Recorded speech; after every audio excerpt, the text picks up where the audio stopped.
topics and opinions expressed in the following show are solely those of the hosts and their guests and not those of W4CY Radio, its employees, or affiliates. We make no recommendations or endorsements for radio show programs, services, or products mentioned on air or on our web. No liability, explicit or implied, shall be extended to W4CY Radio or its employees or affiliates. Any questions or comments should be directed to those show hosts. Thank you for choosing W4CY Radio. Inarticulate speech, inarticulate speech of the heart.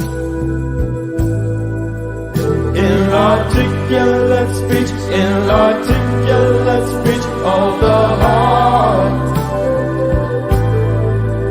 Inarticulate speech, inarticulate speech of the heart.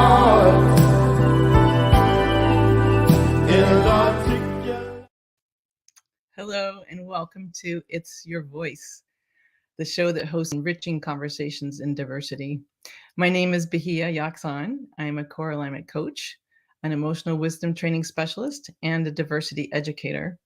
And I'm honored and grateful to be able to use this platform to host conversations weekly on issues that are critical to all of us, about solutions, people who have ideas, people who are working hard to do such things as prevent violence, to recognize patterns of violence, who figured out ways or find organizations to develop programs that help prevent it and working towards ending it. Before I introduce my guest today, I wanted to just point out my website has some programs, classes that I teach to individuals and groups. And the website is called knowwhatyouvantcoaching.wordpress.com.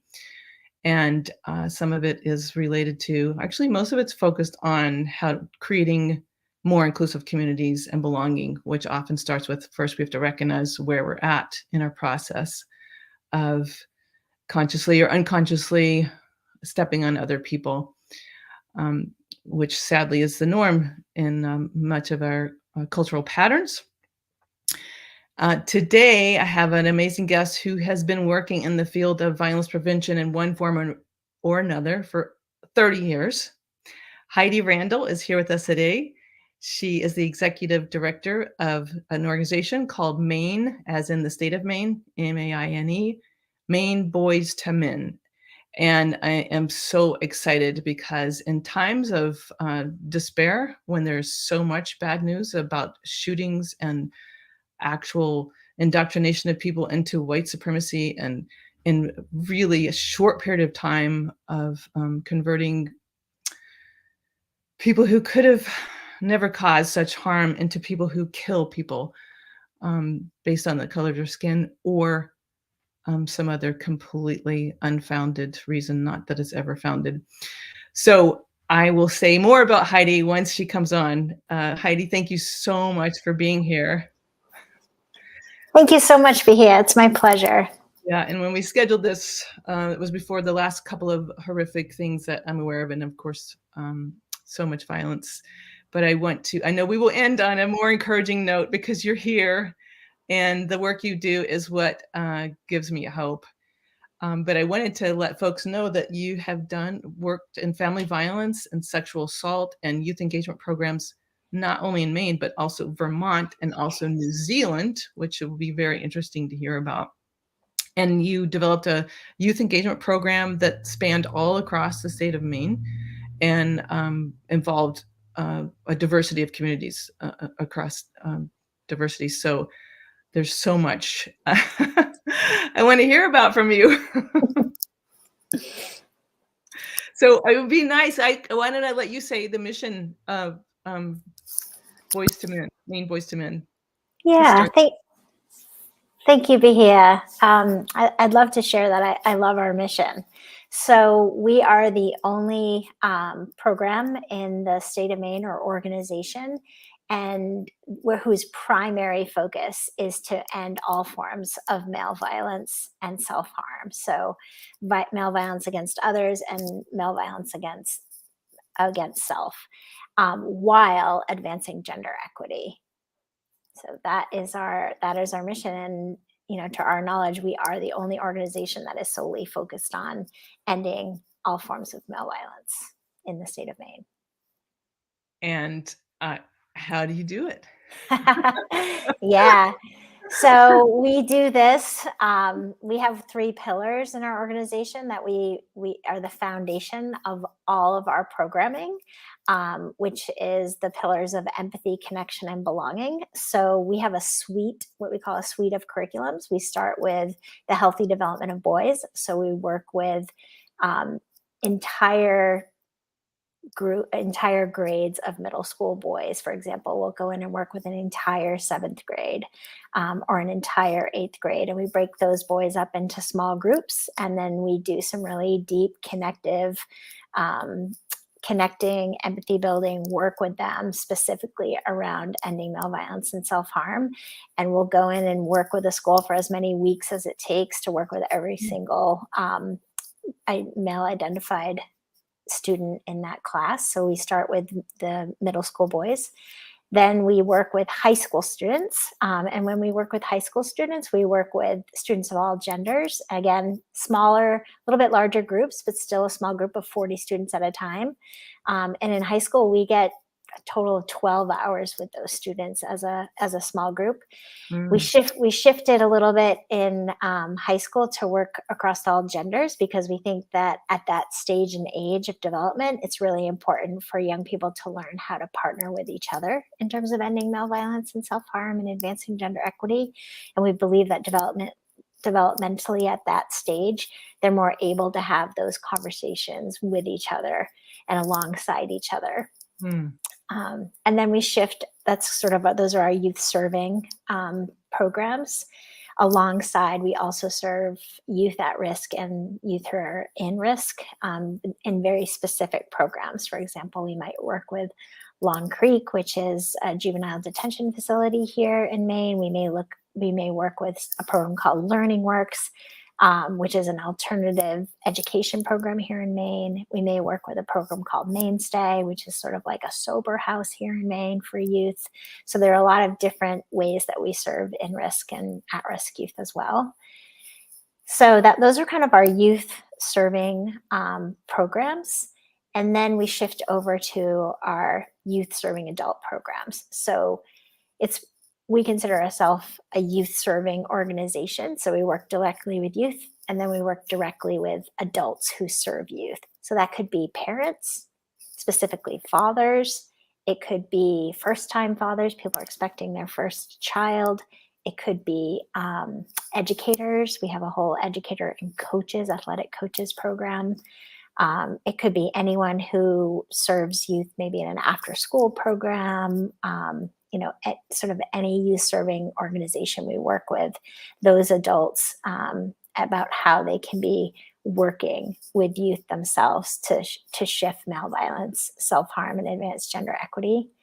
And then we have this amazing thing that we've started we started piloting it and researching it probably 6 years ago. And now we're really in the implementation phase, which is something we call our Training Institute. So we are a very small team here at Maine Boys to Men, and with our small team, we can reach, on a good year, we can reach maybe 3,000 to 4,000 youth a year. But what we really know is that we need to be reaching hundreds of thousands of youth a year. If we're going to be shifting, this sort of tide, we need to be reaching a critical mass of youth. So what we've decided to do is to put our curriculum in the hands of others and train other people to take our programs out into their own communities, whether that is in Greater Portland, whether that's across the state of Maine, or whether that's in other parts of the country. So we're actually training people and giving them the curriculum and then supporting them as they bring this work out into their own communities. So that's just like a quick snapshot about who we are and what we do. Fantastic. How many staff do you have right now? We are a staff of 6. Wow.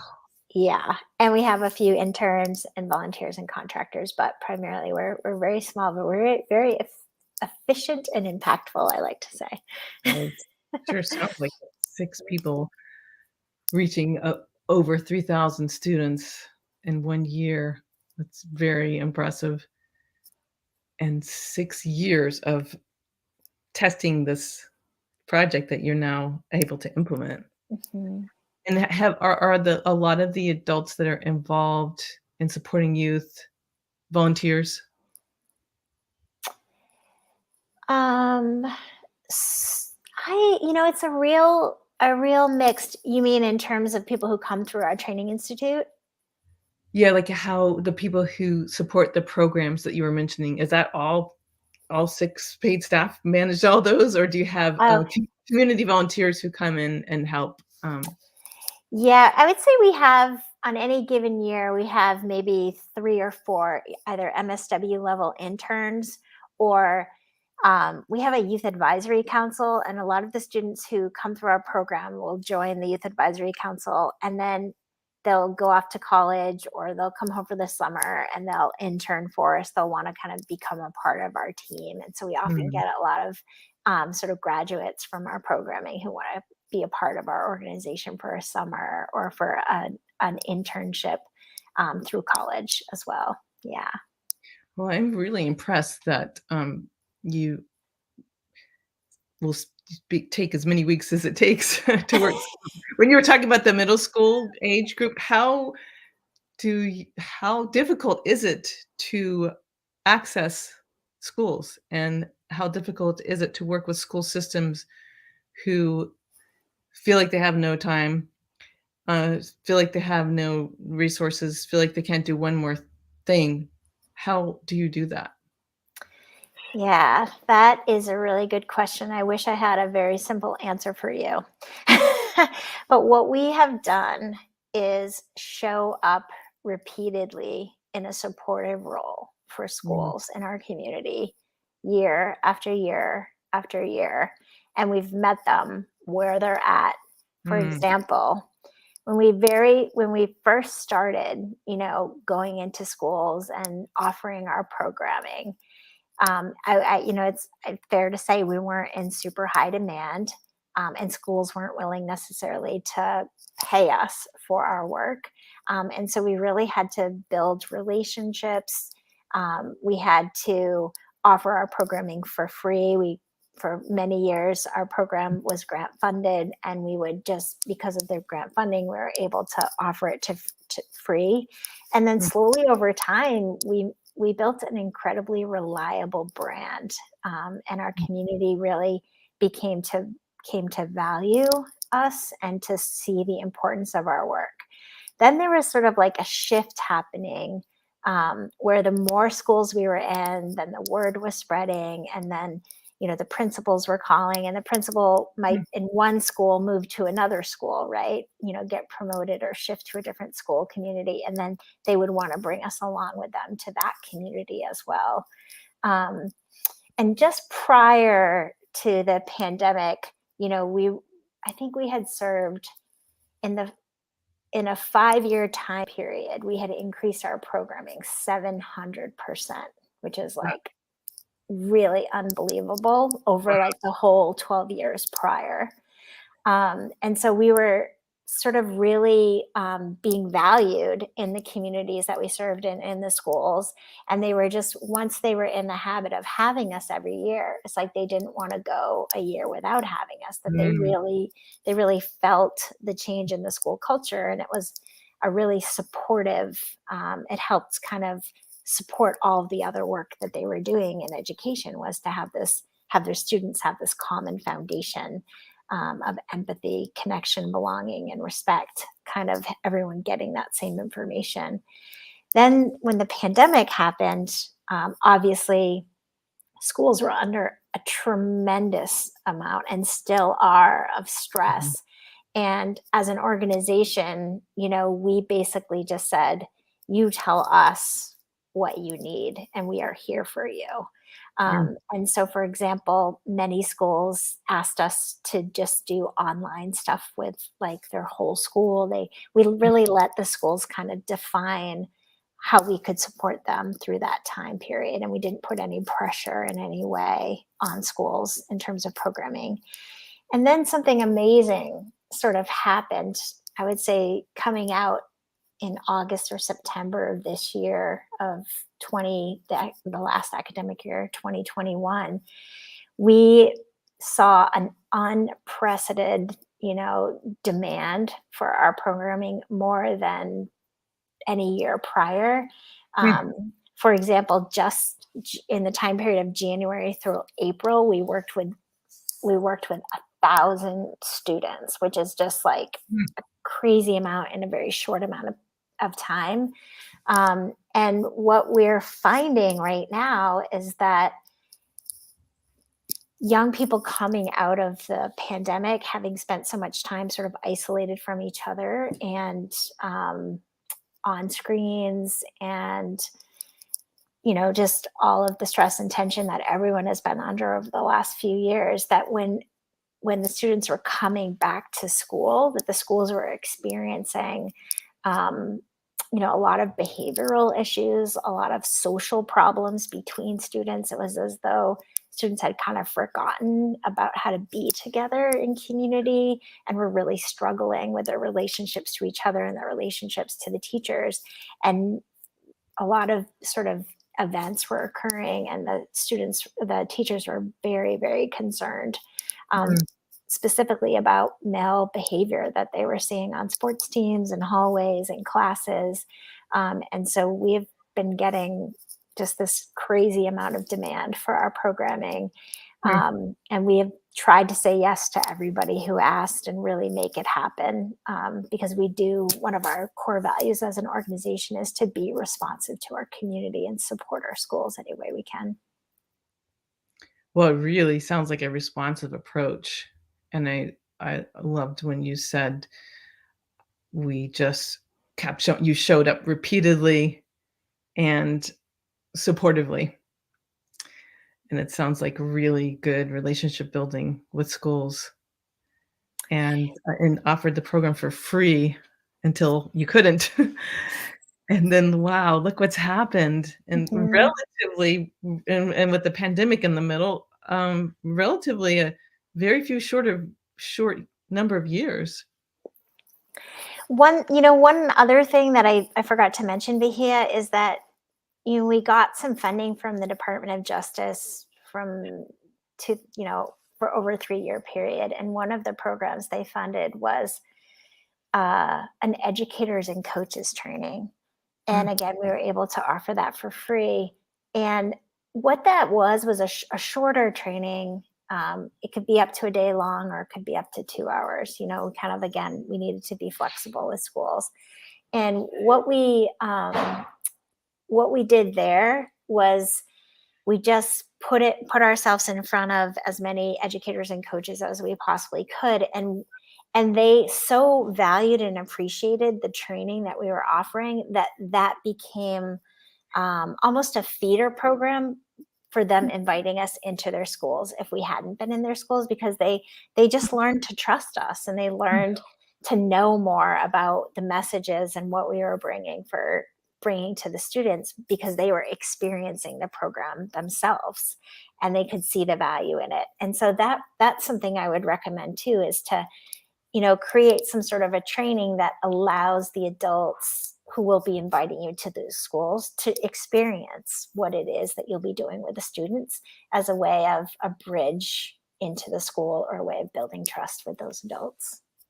That is so important. We know what happens when the leaders don't know the vocabulary that the younger people are learning, or the so-called subordinate people, whether if it's a workplace.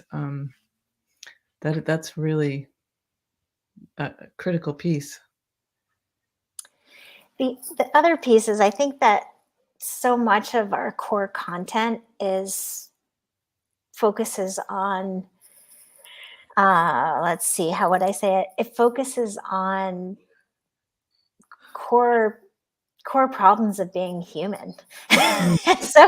So when you allow for the adults to experience, some of the activities which, really center people in empathy and connection and belonging to each other, they're having their own experience about what it was like, to grow up with their own sort of gendered experience, let's say.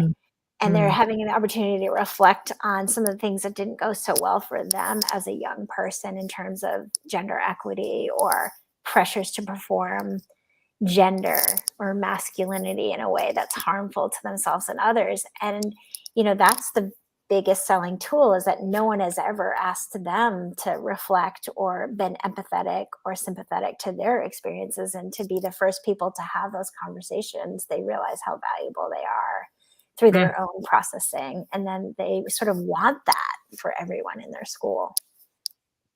Sounds incredibly validating.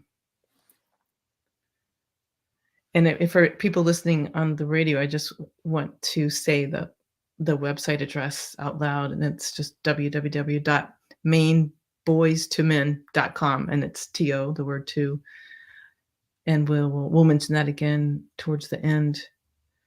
Well, this is phenomenal. And I'm just curious, how many hours would you say, like, I know you have different programs and they probably vary in amount of time, but is there a way you can tell us like a average number of hours, like a 7th grade class or an 8th grade class would be meeting with you all and being able to go to these places and, feeling obviously emotionally safe with you all and exploring things they probably have never been asked to explore before or supported in exploring before? Like how much time do they have with you? Yeah. So to say we've been thoughtful about our curriculum content is an understatement. We have tried, we have tested and tried and piloted, and we've gotten it like right down, because we know school time is valuable. Like the school schedules are down to a minute, a minute. Well, we're going to be working with the kids from 7:43 until 8:42. It's very specific. So for our middle school boys, those who are identified as male students, we come in once a week for an hour, a 60-minute workshop for 4 weeks in a row. And the groups, we like to keep the size of the groups between 12 and 20. 20 would be the highest we would go, for there to be trust that's sort of built. And we're very careful about what we do first and what we do next, and then what we do the third time. And then we're spending a lot of time building connection between the facilitators and the students, building trust in the room, support and empathy for each other, establishing respect, ground rules, all that kind of stuff. And then we sort of slowly start building up into, content. It starts out really being very playful and very fun. All of our curriculums are based out of a social emotional learning framework. So students are up, they're moving around the room. There isn't like a PowerPoint or anything like that. It's just one activity which deepens and leans into the next, and then deepens and leans into the next. And it's sort of like this whole sort of building process. We're also not ever directly teaching to students. We're creating opportunities for them to have dialogue with each other about the topics that they're most interested in. So middle school age, they're really interested in what their peers think about these topics. They're interested in relationships. They're interested in intimate relationships. They're just beginning to see some of their friends engage, or older siblings engage in relationships, and they're curious. They want to be successful at those. And so it's actually a really interesting time to come in and sort of talk about those kind of things. Like, here are the keys, these are the keys to getting along well with your peers, to getting along well with the people you're interested in developing deeper relationships with. And, everything from, we have scenarios that we talk through, and we have them sort of guess the next step that are all take place like at a middle school dance, that young boys are really interested. And it's interesting because I think there is a message we send young boys is like, they don't care about those things, but in fact, they care deeply about those things. And they want a sort of like how-to guide to navigate those situations that they almost always feel unprepared for or unequipped to kind of navigate, whether it's friendships or the beginning of more intimate, vulnerable relationships. Yeah, it's so amazing how we don't have how-to guides. The absence of them is showing up in all kinds of ways. Mhm. Well, this might be a good time for people who are viewing the show to look at the pictures. Roxy, do you mind putting up Heidi's? There's 5 or 6 pictures from there. Can you describe them, Heidi? Yeah, so this is a picture of one of our high school trainings. And this is sort of a team. This is one of our sort of trusting activities where we're talking about communication and how to work together and what's needed for healthy communication. And so we've given them a difficult task, and they have to kind of work through it, and then we kind of break it down. So let me tell you a little bit about this. Is just an example of how our programming is very active. There isn't a lot of sitting around. There's just moving from one, theme that builds on another into the next. And it's very fast paced and fast moving, and it really keeps the attention of the group. But I would like to say that our high school curriculum is much different than our middle school. We actually spend 12 hours. We have 12 hours of content that we move students through. So it's a full 2 days of high school. So it's from bell to bell. We usually like to have it not be 2 days in a row because it's so much content that we want them to have some time to process what they've learned. So it can be 1 or 2 days in between before we have the second day. And we work specifically with 40 groups of students of all different genders, all different grade levels, and across all different sort of social groups. We work with teachers to intentionally choose students to be a part of that training, they may go into the room and not know anyone else in the room, because we want them to pull from all of the different kind of spheres of influence around the school. So maybe students who are into theater, or students who are into sports, or students who aren't into either of those. So it's a real mix, because they then take that information and they bring that out into their peer groups. If the school's really large, like a school that has 1,000 students, we might do 3 of these trainings. So we're kind of working with 120 students a year from each of those schools to kind of reach a critical mass of students. And I'm sure, given the thoughtfulness and thoroughness of your curriculums, you have ways to accommodate for people with different physical abilities, because even that one picture looked like a very physical activity. And you must have alternative options for students in wheelchairs or who can't are not that mobile. Yep. So we have, we've done all kinds of different things over the years. And we have had lots of students of different abilities participate in the training, some who have ed tech help, some who have difficulty hearing or speaking. And we just kind of individualize that per training as needed. We get that information ahead of time. Even COVID has created a new way of thinking through our curriculum. We don't do as much physical contact with each other, so we've had to adapt a lot of our activities or change them, because not everybody is comfortable with, being closer than 6 feet apart right now. So we've had to kind of pivot and navigate, but we found it doesn't really. We still are getting sort of the effect that we need from our programming, for sure. No doubt. There's another photo. Yeah, this is a great activity. It's called Stop Lines. So in this activity, we are teaching students about boundaries and communication. And so this is adapted from a program in the state of Maine called Prevention Action Change. And in this activity, students are actually learning how to physically set boundaries. So if they're in a situation where something doesn't feel right to them, whether they're seeing something or someone is approaching them, or there's just there's something happening around them that they're not comfortable with, we're actually teaching them to not passively live into that experience, but instead to sort of actively live into that experience by using either their eyes to communicate a message, their voice to communicate a message, or their physical arms to communicate a message to either the people in the situation or someone coming towards them in a way that de-escalates the situation. So that, because we believe that it's really important for people to physically practice those situations if they're going to pull from those experiences in a time when it's needed. If the brain has had the opportunity to practice those scenarios prior to the time when you need them the most, you're going to be able to activate that from your brain and have that be able to enter into that experience. The other thing, after we have practiced, we also actually have the high school students practice breaking up with each other as though they were in a relationship. And again,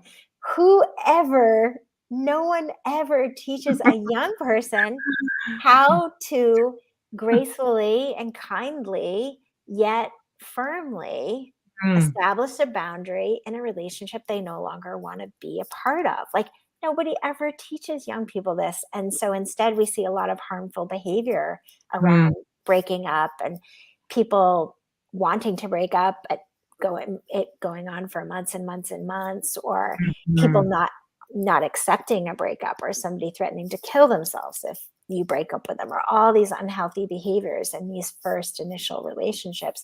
And it's really fun, and they have a blast.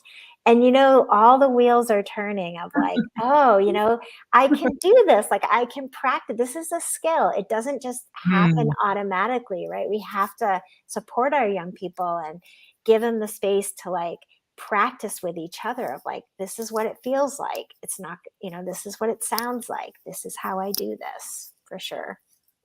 Oh my gosh, there's so much. Wow. Even referring back to the kind of the brain muscle memory of practicing boundary and using your body, your voice, or I flash back to a time when myself and a couple other young women were in a very crowded situation, and surrounded by many, many, many, many men. We were definitely a minority, and gender-wise, and yeah. Anyway, I remember like being completely able to use my elbows and my body and not be stopped and push and just like, and I won't go into how I learned that. But then I saw my two girlfriends were not able to do that, and I remember being astounded that they couldn't think of it. They couldn't. And I was literally saying, imitate me, do this, but it was so hard. It was really, really hard for them to like suddenly take that on, something they'd never heard of before or didn't know it was an option before. Here's another photo. Go ahead. Thank you for the next photo. Yeah, so this was at a boys' summer camp in Maine, where we were brought in to work with sort of the counselors in training and all of the counseling staff. So that one, we could train them, and then two, that they could then bring some of these activities to their cabins or to their group activities during the summer. And this is, again, is sort of like the stop line activity. And in this activity, we were actually working with them on how to stand up, or how to connect with a friend who is using language that is harmful, like microaggression kind of language that's harmful. For example, using, a friend comes up to you and says, I know this so-and-so's your friend, but he's such a, you can fill in the blank, right? Some sort of like inappropriate, harmful language that is so normalized in our culture. And like, as men, like what we are told about is that they're sort of taught within the male youth culture to not that they're supportive of that language, but they passively sort of allow it, right? So they don't take a stand against it, but they don't jump into to support the behavior, but they just kind of passively experience it, right? Yet they're really against it inside themselves. And so, and that's that next step of how do we engage boys and men who aren't aligned with the behavior, but are sort of passively experiencing it and not sort of taking that next step of activating against it. And so Mhm. that is really what we were teaching them is sort of like, in order to shift this culture of harm, it just takes it passively standing by when this is happening isn't going to cut it. We have to like activate as boys and men and really shift by connecting with the person who's doing the behavior in a way that's not shaming and blaming, but just is sort of like, hey, like, we don't talk like that here. Or when I observe you using that language, it makes me feel, like bad and not wanting to be around that, or that it's going to hurt somebody else's feelings, or I care about these people and I don't want to be a part of that. So it's not shaming or blaming, it's just saying what they observe. And so they're actually practicing intervening in that way. And again, nobody is teaching boys and men about how to activate out of that passivity.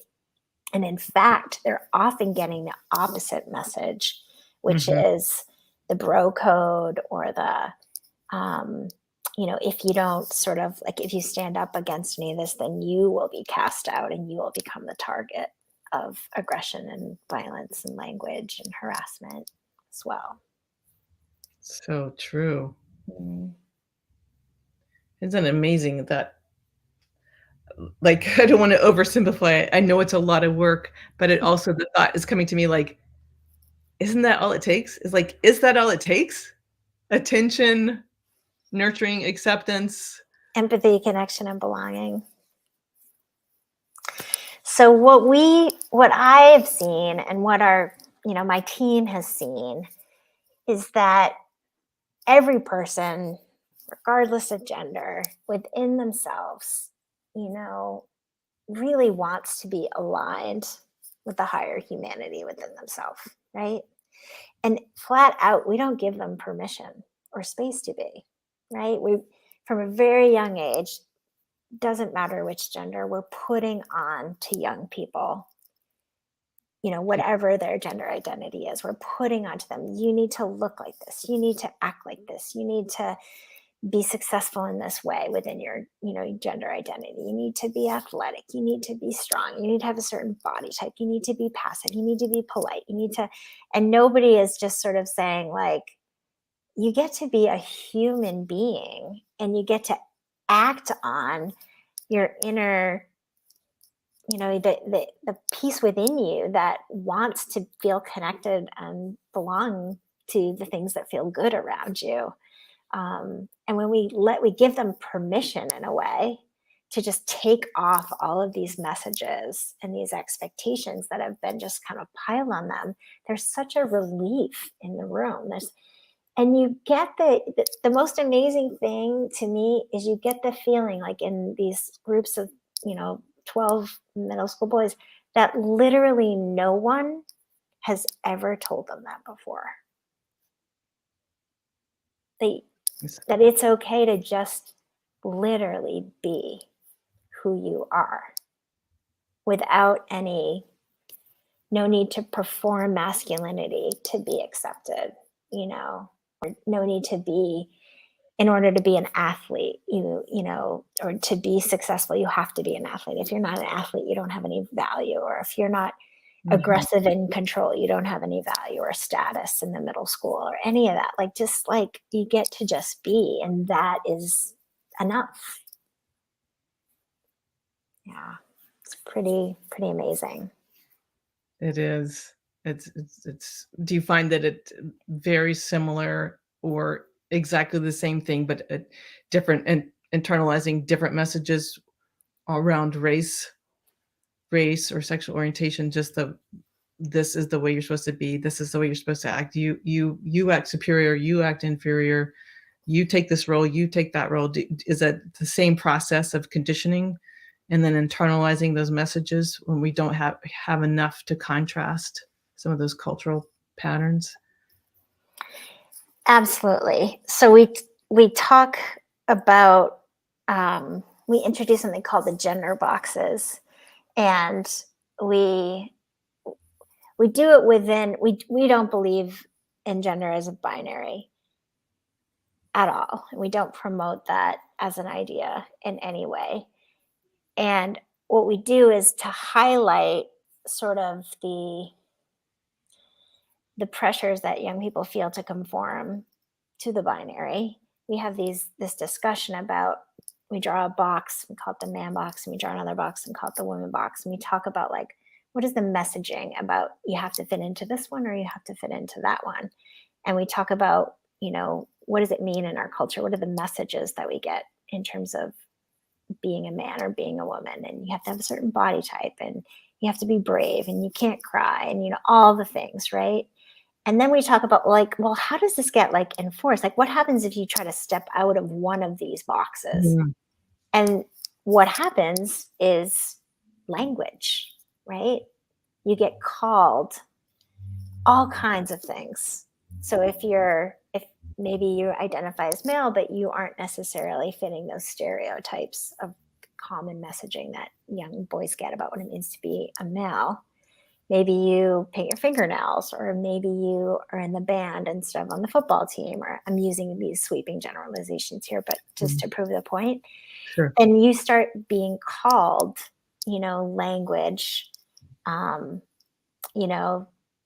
not sure how appropriate it is to use the language on this show, but you start being called, language that is harmful, that questions your masculinity, that questions your sexual identity, that basically others you. Like you have less value because you don't fit this narrow definition of masculinity. So therefore you are other. And the moment that we use language to other people, then we shift something in our brain shifts, and it gives somebody a belief that if you're other, then you are less than. And the moment somebody has a belief that someone is less than them or othered or has less value, then something changes in that, in terms of status, right? If somebody is less than, then I can have power over, right? And then I can cross boundaries. I can, elicit harm. I have sort of authority over. And that language really sets up the system for policing, gender, but it also sets up the system for policing race, sexual identity, all of the isms, right?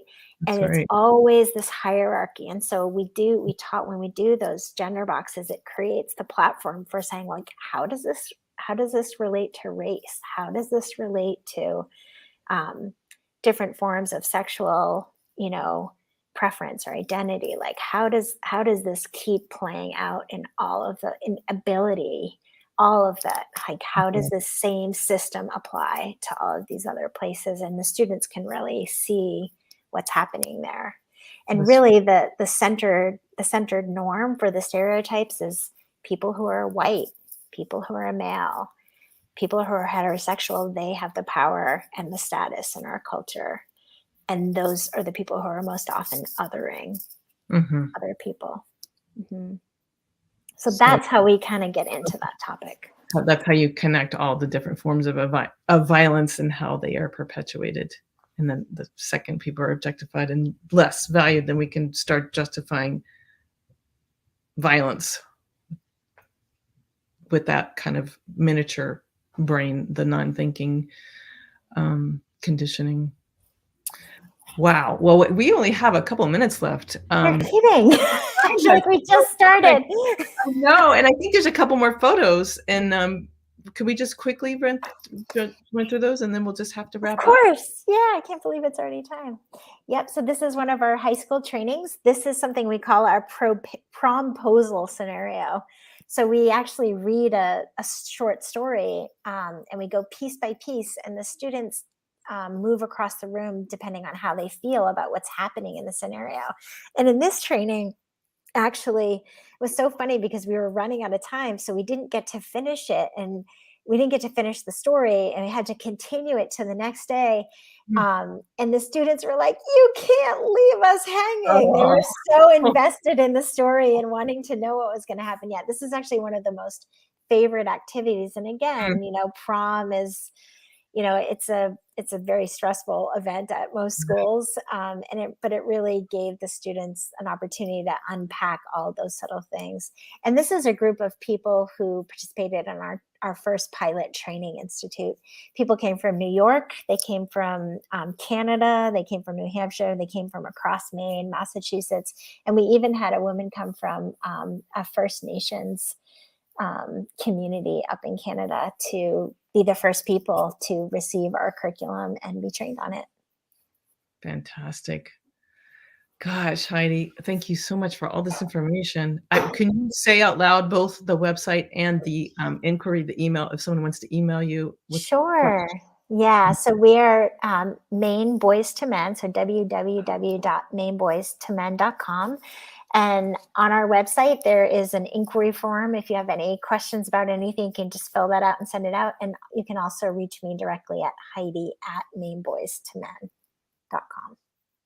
Thank you so much for having me, Bahia, and for your amazing work that you're doing.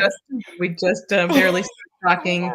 I hope folks check out the website, and I want to support this program spreading across the country and the world. It's fantastic work. I really appreciate it. So thank you, Heidi. And thank you, Roxy, our engineer, and Dean, our producer. And thank you to all the listeners and viewers. We so appreciate you paying attention to these critical issues that impact all of us. And thanks for the hope and not giving up hope. We'll see you next Wednesday at 8 p.m. Eastern Time at WF4CY.com or Talk4TV. Maybe I'll have Inarticulate speech of the heart. Inarticulate speech of the heart. Inarticulate speech